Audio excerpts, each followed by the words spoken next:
Let's explore the journey of a 55-year-old male who has been recently diagnosed with a type of blood cancer called multiple myeloma.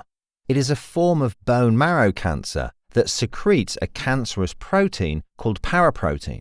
This paraprotein causes anemia, damages the bones and kidneys. He presents to his general practitioner feeling tired, was noted to be anemic. Tests were requested to ascertain the cause of the anemia. Unfortunately, over the weekend, he became very unwell and was admitted to accident and emergency.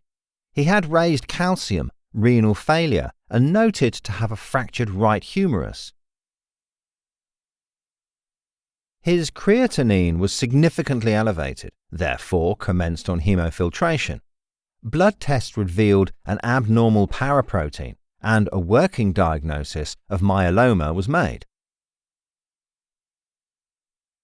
The patient was noted to have vertebral fractures, and he was taken to the interventional radiologist for vertebroplasty. He had orthopedic and radiation oncology input for his lytic lesions. He needed an urgent review by hemato-oncology, chemotherapy nurses to administer urgent chemotherapy, palliative care input for pain relief, physiotherapy assistance for mobilization. The multidisciplinary input for myeloma. In this example, you saw a myeloma patient and his carer going through a maze of 12 different specialities in different clinical areas, and all this in an unwell patient who is financially stretched, worried about his prognosis, enduring chemo and its side effects. Are you seeing the bigger picture here? This is why acute oncology will be the weakest link in the cancer treatment landscape. As you can see, oncology has diagnostics, therapeutics, and support staff. And in this slide, you can see the various divisions offering treatment, diagnostics, and support services in oncology, and the various divisions of casualty or emergency medicine. The boxes highlighted in green are the various departments that were involved in the care of the myeloma patient. The myeloma patient and his carer went through a maze of 12 different specialities in different clinical areas.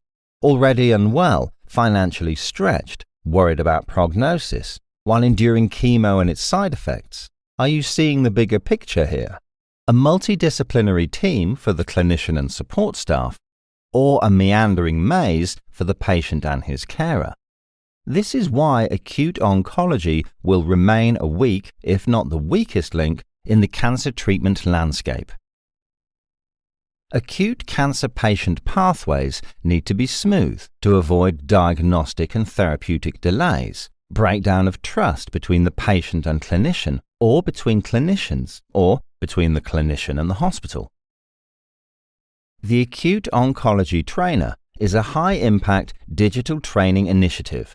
If we assume you will see 12 acute oncology cases per year, and by training 100,000 doctors, up to 1.2 million cancer patients' cases will be potentially managed more effectively. That is a huge number. Assuming 5 days per patient and 5 days of care are saved because of early recognition and effective management, this could amount to 12 million working days. And mind you, this does not even include the resources that you spend on delayed or missed diagnosis. Now, let's see how we can develop an acute oncology strategy for action. Check if your colleagues, junior doctors and nurses, are aware of the emergency management of neutropenic sepsis and spinal cord compression and protocols in your hospital. Review the acute cancer pathways at your clinical settings. When was the last time an audit was conducted on waiting times for arriving at a diagnosis? When were the local guidelines last updated? These are excellent opportunities to develop your leadership and stewardship skills. Practical ideas for audit and to improve your CV. The Acute Oncology Trainer Audit Challenge. There is a lot of focus on improving cancer care worldwide. Oncology audits will give you an excellent opportunity to present at national level audit meetings and conferences. What is a clinical audit? Essentially, it is a form of quality check if clinical standards are being met, and if they are not being met, to find out why. So you plan an audit, do it, analyze it, and most importantly, act on it. Don't forget to re-audit later to see if your suggestions or recommendations are working. Improve your CV by using one of the following acute oncology audit themes as a starting point. Follow the PDSA framework to conduct your audit. Some examples are included here. Feel free to download the PDF of the audit themes. Don't forget to submit your audit report and suggestions for improvement, and you will be awarded a certificate for conducting an audit. The Project Act Innovation Challenge.